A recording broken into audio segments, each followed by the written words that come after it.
Hello student, welcome to SMS academy learn geography.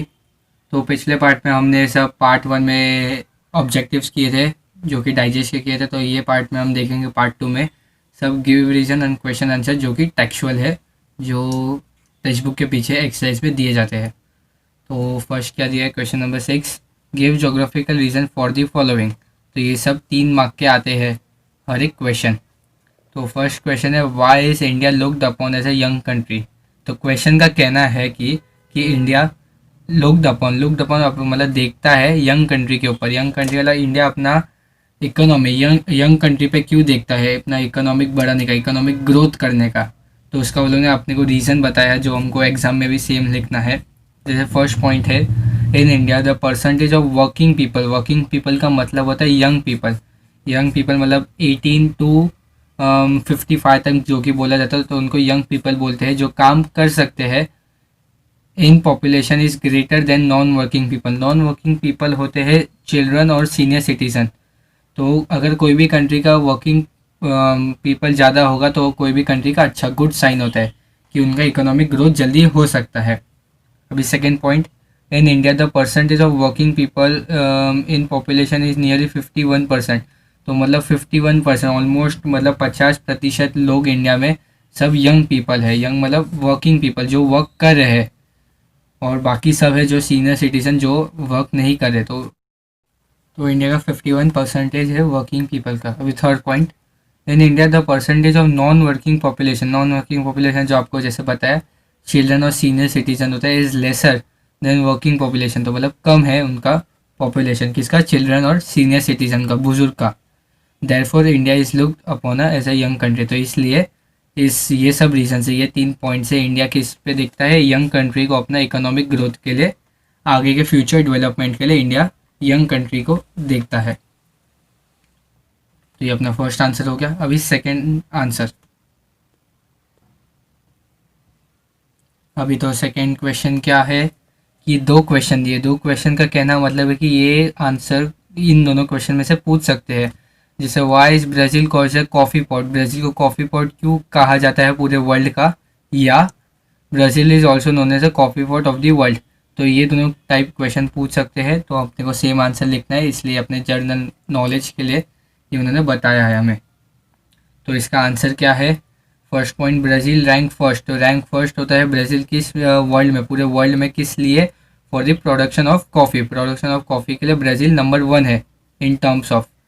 तो वे भी second point में क्या बताया, it produce nearly 40% of the total coffee. मतलब पूरे वर्ल्ड का जो कॉफ़ी प्रोडक्शन होता है 40% खाली ब्राज़ील बनाता है। तो आप सब समझ सकते हो कि 195 कंट्रीज है, उसमें से खाली ब्राज़ील 40% बना रहा है। तो इसलिए उसको नंबर 1 या रैंक 1 पे है वो इन टर्म ऑफ कॉफ़ी। और लास्ट पॉइंट क्या बोला है, it is the largest exporter. Exporter मतलब कोई भी चीज़ जो बाहर जाती है कंट्री के, उसको एक्सपोर्ट बोलते हैं। तो ब्राज़ील क्या है, लार्जेस्ट एक्सपोर्टर है ऑफ कॉफ़ी। इसलिए therefore Brazil is also called as a coffee pot of the world. इसलिए ब्राज़ील को coffee pot of the world बोला जाता है। तो अभी अपना क्वेश्चन नंबर 6 मतलब जोग्राफिकल रीजन था जो 2 थे, तो अपने हो गए। तो अभी आगे क्या है, answer the question number 7, answer the following question in brief. तो ये 4 मार्क ईच मतलब 4 मार्क के आते हैं। जो बोर्ड एग्जाम में लास्ट क्वेश्चन नंबर 8 पे होता है उस पर, या तो क्वेश्चन नंबर 7 पे आते हैं, ये पूछते हैं। तो ये 4 मार्क के होते हैं, तो इसको पढ़ना बहुत ज़रूरी होता है, हर एक पॉइंट वो सब याद रखना चाहिए। तो पहला क्वेश्चन क्या पूछा है, what problem did Brazil and India face after independence. तो क्वेश्चन में क्या है, मतलब क्या प्रॉब्लम मतलब तकलीफ है ब्राज़ील और इंडिया ने क्या फेस की थी आफ्टर इंडिपेंडेंस के बाद क्या क्या प्रॉब्लम हुई थी इंडिया और ब्राज़ील को, तो वो अपने को बताना है। तो आंसर कैसे चालू होता है, Brazil and India face the following problem after independence. तो ये सब प्रॉब्लम ब्राज़ील और इंडिया ने फेस किया है। जैसे first, after independence Brazil faced many financial crisis. तो जैसे इंडिपेंडेंस आज़ादी के बाद ब्राज़ील में बहुत सारे पैसों की कमी हो गई थी, पैसों की, तो उसको फाइनेंशियल क्राइसिस बोलते हैं। सेकेंड पॉइंट क्या है, with in 20 years after independent India is fought 3 Wars. तो विद इन मतलब 20 साल के अंदर इंडिया ने आज़ादी के 20 साल के अंदर क्या किया था, 3 लड़ाई छिड़ गई थी, मतलब 3 वॉर हो गए थे। एक चाइना के साथ और दो पाकिस्तान के साथ। तो ये दो वॉर हो गए थे। तो वॉर मतलब बहुत डैमेज करता है कंट्री का इकोनॉमिक हो या कोई भी लाइफस्टाइल पे। फिर थर्ड पॉइंट क्या हो गया, after independence people from various part मतलब पीपल फ्रॉम वेरियस मतलब अलग अलग जगह से of India coped up with severe famine situation. मतलब फेमाइन सिचुएशन मतलब होता है जहाँ पे खाना पीना नहीं मिलता और लोगों की सब भूख के मारे हंगर डेट होती है, तो उसको फेमाइन सिचुएशन बोलते हैं। तो इंडिपेंडेंस के बाद इंडिया में बहुत सारी जगहों पे ये सिचुएशन हुआ था। और लास्ट पॉइंट है कि after independent India faced many financial difficulties. तो इंडिया ने भी सेम ब्राज़ील की तरह फाइनेंशियल डिफिकल्टीज या क्राइसिस फेस की थी। And the problem of slow rate of economic growth. तो मतलब एकदम धीरे धीरे इंडिया का 1940-50 से 2000 तक बहुत धीरे धीरे स्लो रेट में इंडिया का इकोनॉमिक ग्रोथ हो रहा था।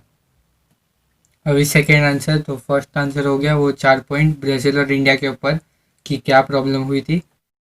अभी सेकेंड आंसर कि क्या है, how are Brazil and India different from each other in term of location. तो अभी लोकेशन में इंडिया और ब्राज़ील कैसे डिफरेंट मतलब अलग है दोनों एक दूसरे से, ईच अदर। तो फिर वो अपने को आंसर बताना है। तो पहला क्या है, Brazil and India are different from each other in terms of location as follows मतलब लिखना पड़ता है कि अभी चालू हो रहा है। तो जैसे फर्स्ट पॉइंट क्या है, Brazil is located in northern southern and western hemisphere. तो हेमिस्फीयर में ब्राज़ील कहाँ लोकेटेड है, NSW मतलब नॉर्थ साउथ और वेस्ट में। तो ये फर्स्ट पॉइंट हो गया। सेकेंड पॉइंट है, इंडिया इज लोकेटेड कम्प्लीटली मतलब पूरी तरह से इंडिया कहाँ पे लोकेटेड है, नॉर्थ और ईस्टर्न हेमिस्फीयर में। नॉर्दर्न एंड ईस्टर्न हेमिस्फीयर में इंडिया लोकेटेड है। और थर्ड है, Brazil is located in the northern part of continent of south America. भाई कॉन्टिनेंट और हेमिस्फीयर अलग अलग होते हैं। हेमिस्फीयर पर मतलब पूरे वर्ल्ड की बात होती है और कॉन्टिनेंट मतलब कोई भी पर्टिकुलर कॉन्टिनेंट, जैसे सेवन कॉन्टिनेंट में से कोई भी एक। तो ब्राज़ील अपने कॉन्टिनेंट में कहाँ पे लोकेटेड है, नॉर्थ पार्ट में साउथ अमेरिका के। और India is located in the southern part of the continent of Asia. तो एशिया के इंडिया इंडिया एकदम साउथ पार्ट में लोकेटेड है। हाँ, तो अभी वो जो सेकेंड आंसर पूरी तरह से हो गया कि मतलब कैसे दोनों ईच अदर से डिफरेंट है, अलग है इन टर्म्स ऑफ लोकेशन में। अभी थर्ड जो लास्ट एक्सरसाइज का टेक्स्ट बुक के पीछे आंसर है, जैसे डिस्क्राइब द लैटिट्यूडनल जैसे आपको बताया मैंने, और longitudinal extent of India and Brazil. तो अपने को उन दोनों के लैटिट्यूडनल एंड लॉन्गिट्यूडनल एक्सटेंट बताने हैं, दोनों के, इंडिया के भी और ब्राज़ील के भी।